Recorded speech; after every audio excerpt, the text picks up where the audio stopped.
Let's talk about Project Scorpio.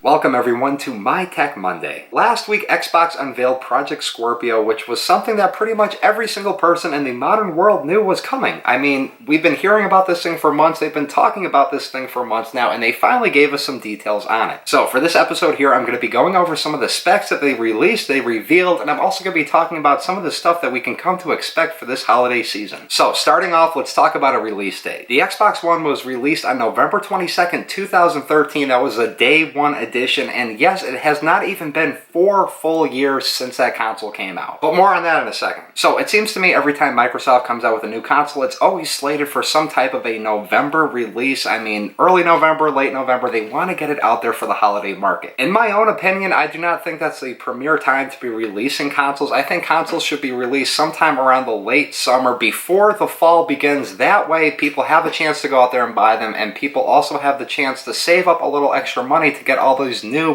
AAA blockbuster titles when they eventually come out in November. I don't know about you, but it seems to me that the best games always tend to come out in October, November, or December every single year, and it just seems a little bizarre that they would release a brand new console at that same exact time. You would think that they would release it and then have a couple games to go out with it and then have all their AAA blockbuster, all their amazing titles come out a couple of months after the release. So talking about a possible date, I don't think it would be November 22nd, again, only for the sole purpose of that's the day before Thanksgiving, and I also don't think they're going to release it on the 23rd, which would be Thanksgiving. I'm looking at my calendar here. I think if anything, they're going to either release it in the first week of November or the absolute last week in November. Anyways, that's all my speculation on a release date, but let's talk about pricing and the cost of the Xbox Scorpio. So a good percentage of the people out there tend to believe the Project Scorpio is just a internal component for the Xbox, while a lot of other people believe that the Project Scorpio is going to be an entire new Xbox altogether, but it hasn't been named yet. That's why it's going as the codename of Scorpio. So all depending if this is going to be an upgraded chip or an upgraded console, this is how I think things are going to play out. If we're talking about an upgraded chip here, it's really odd to me that you would have to send your Xbox to an authorized Xbox repair facility to take it apart for them to put a new chip in there and send it back to you. I just can't see that working out as the way that Project Scorpio is going to be. I can't see Xbox wanting gamers to send in their main gaming device for a couple of weeks to get upgraded where they won't be able to play it at all, and then they'll get it back and things will be upgraded. I also can't see this just being a chip upgrade because that would leave a lot of room on the market for people to put videos out there on how to do it yourself, and I don't think Xbox wants to lose any money that way. So I mean, if I'm thinking if this is going to be an upgradable chip, if you're going to have to send your Xbox in to get upgraded, I'm thinking it's going to cost like $150, somewhere around that price point, about half the price of, you know, a used Xbox. Now, if we're talking a brand new console altogether, a new state-of-the-art Xbox 1.5 or Xbox 2, whatever you want to call it, this thing's going to be pricey. I mean, when Xbox One was revealed, everybody seemed to gripe at the price tag along with all the other things that they released on it. The fact that you need to be connected 24 hours a day, the fact that you couldn't really share your games with friends, and all these other things that people did not like. Mainly the price point. This was the most expensive console to come out on the market. This was more expensive than the PlayStation 4, which was coming out around the same exact time. Xbox kind of shot themselves in the foot by doing this, but to me, it seems like in this current day and age, the price of smartphones, the price of every single thing, how it just keeps going up and up, I have a feeling that this console is going to debut around $700 for the 2 terabyte model, because we have 500 gigabyte, we have 1 terabyte, and we have 2 terabyte models out there. So I'm guessing it's going to be about $700 for the 2 terabyte model, maybe about $600 for the 1 terabyte, and I honestly can't see them ever releasing a 500 gigabyte model ever again. I don't know about you, but my Xbox One got filled up in about a month with all the games that I downloaded and purchased and everything, and I had to go out and get an external hard drive. I did not opt to get the 1 terabyte version of the Xbox One when it was out because the 1 terabyte wasn't available. It was only the 500 gigabyte unless you got, I think it was Titanfall, and you could get the 1 terabyte, but I got the Assassin's Creed bundle, this thing right here. You got 2 games with it, 500 gigabyte Xbox, and you didn't get a Kinect, which was one major thing that I kind of held off on purchasing the Xbox One for. I'm not a big fan of Kinect. I don't really like the fact that the thing always sits there and watches you and records all your movements, and plus I don't really have the space in here to be dancing around and doing all sorts of crazy crap with the Kinect. I mean, the first time the Kinect came out for the Xbox 360, I didn't even have enough room so I could could calibrate the thing to even begin playing, let alone actually use it on a game. Honestly, I hope they don't take the Kinect sensor and integrate it into the Xbox One or the Xbox 2, whatever this new model is going to be. I hope they keep them separate. You could buy the bundle with the Kinect or the bundle without the Kinect. So I want to take 1 second in this video to ask you guys this honest question. Do you remember in the announcement of the Xbox One that they said this was going to be a 7 to 10 year console? This was going to be the main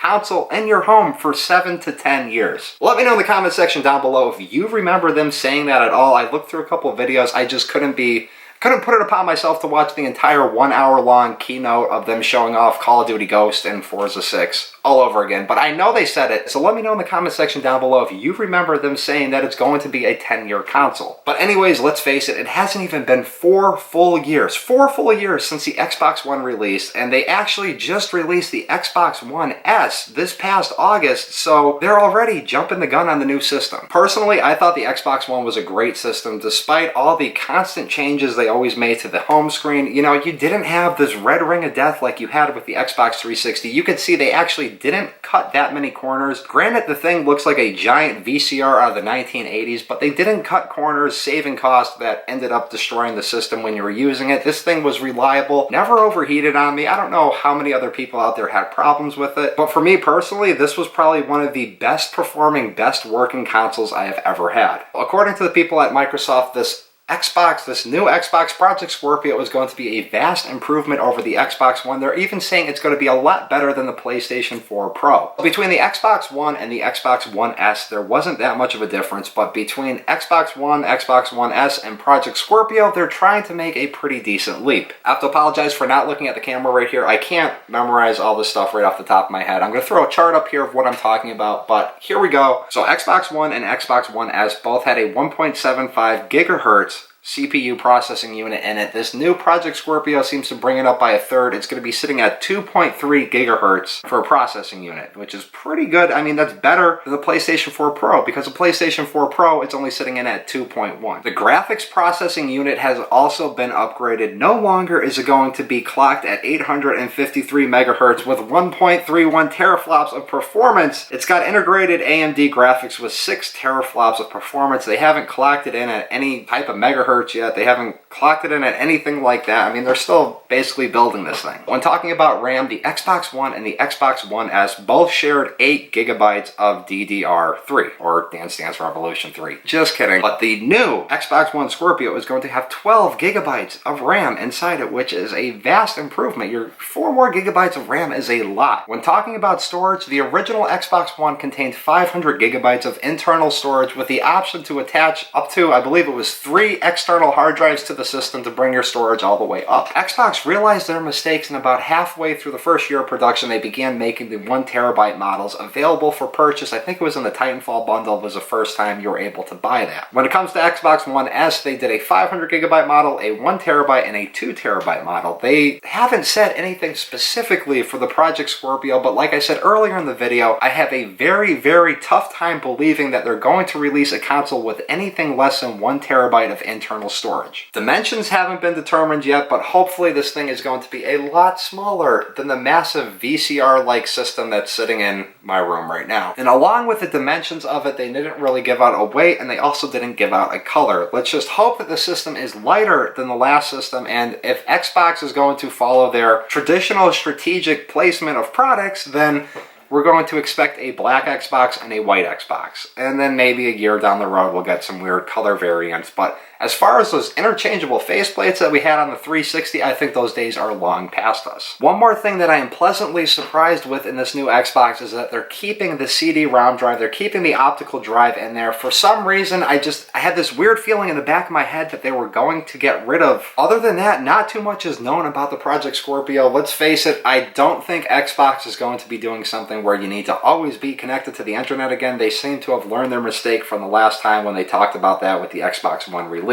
Like I said though, I expect this console to be around the $700 range. I expect it to be released in November of this year before the holiday season begins, and I also really hope that this thing is a lot smaller. And with that being said, that's going to do it for today's episode, guys. Hit the thumbs up button if you enjoyed this video. Comment down below. Let me know if you think my predictions are kind of close to being spot spot on or if you think my predictions are completely out there. I'd love to see what you guys have to say on the Xbox One Scorpio, so comment down below. Let me know what you think. Let me know when you think it's going to be released, what the price point's going to be, best games that are going to be released with it when it comes out. You guys enjoy the rest of your day. I'll see you tomorrow for Gaming Tuesday.